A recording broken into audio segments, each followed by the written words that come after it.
white.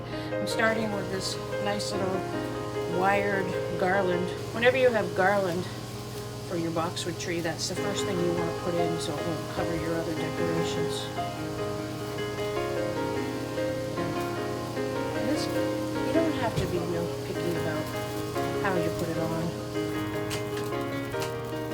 These little garland things probably do 2 or 3 trees. Cut it when you're done. That's your start.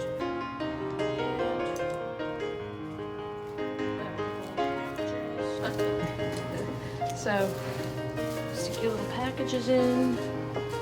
Oh, these bows.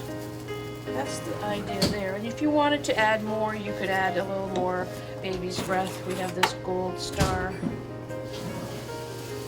logo on the top. And I just want to show you how you can embellish these a little bit more with things that you have around the house. If you have a cake plate like this that you just have at home, or any kind of a pedestal, just pop it up on that. And it looks beautiful that way. It looks like it was made on that. Or you can use it like this for a party and have some of your cookies and things around the bottom on a bigger platter. Well, that's really a pretty way to do a centerpiece for a party. Use it like a stand, like this. And it elevates it. You could add a little more boxwood to cover it a little better if you want, but that just gives you, again, more height so that you don't have to fuss with making a big tree. You can just elevate the trees you have. So look around your house and see what you have. So use your imagination and have fun, and I hope you learned something today, and I hope you have a happy holiday. Thank you.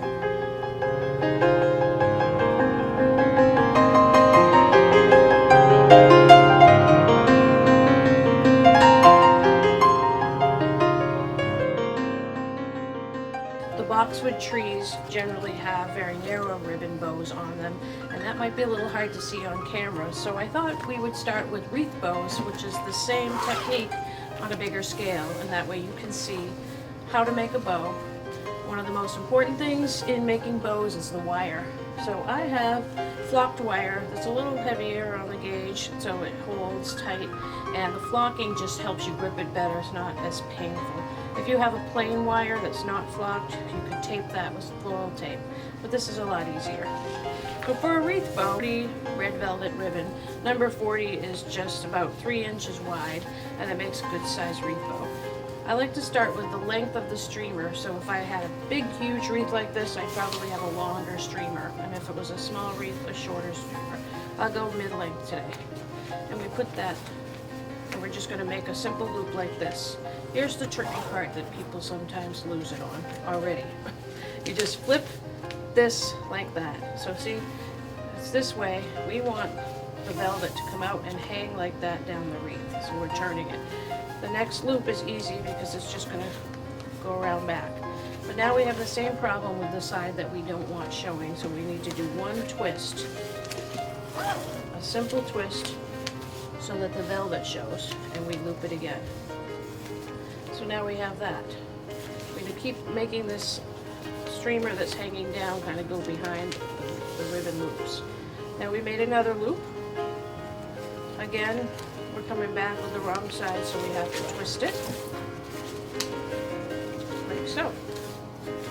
And one more, like that. That's just a standard size wreath bow, and we end up with 2 nice streamers, which we cut. And then we take our wire, and that's really just going to replace our hand. So we're going to put the wire in, hold it down with our thumb, and pull. Here's the other part that makes a bow much nicer, and the tricky part is getting it really tight. So pull it as tight as you can, and then twist it. And if you don't have calloused hands like we florists do, just take a little needle nose plier or something and really twist it with that, because the tighter you get it, the poofier your bow will be. So this is going to be a larger bow. And so eventually this bow is going to end up like that, and yet I'm starting with a very small loop. So we're going to do the same thing. We're doing this. And we're going to go 3 on each side small. Now, because it's going to be so big and fat, it's going to be hard to hide the wire in the middle. So I'm doing an extra little loop, we call it a thumb loop, and we just wrap it right around your thumb, and that makes a little center, and that'll hide the wire on these bigger bows. One more set of little loops, and then we do another layer. On this next layer, we're going to come out maybe an inch, a little bit longer.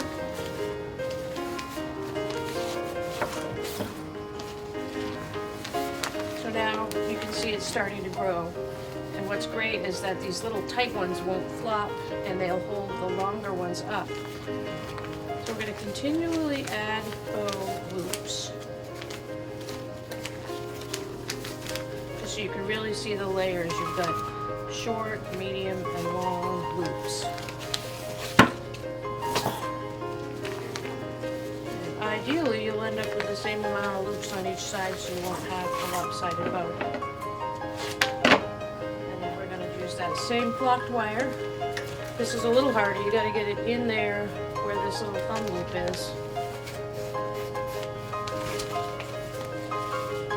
And it's the same principle. Get that as tight as you can. And then after you get it wired, because this is bigger, it's going to take a little more manipulating. So now you have a much bigger bow. See the difference? Like that. But because it's layered, these will be held up and they won't flop in the rain.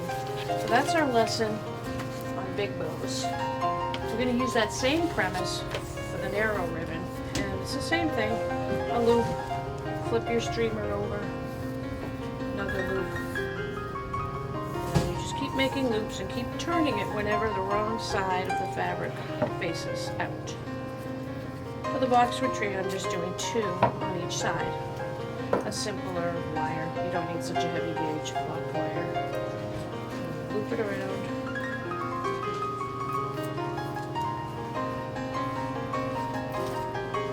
Florist's favorite tool is the 4-inch green wired pick, which we use in many things, especially around Christmas. So for that, we're going to loop it on from the wire that the bow is made with. Some people try to make the bow and attach it with the wire that's on the pick. I think that's harder, so I like to do them separately and then attach it.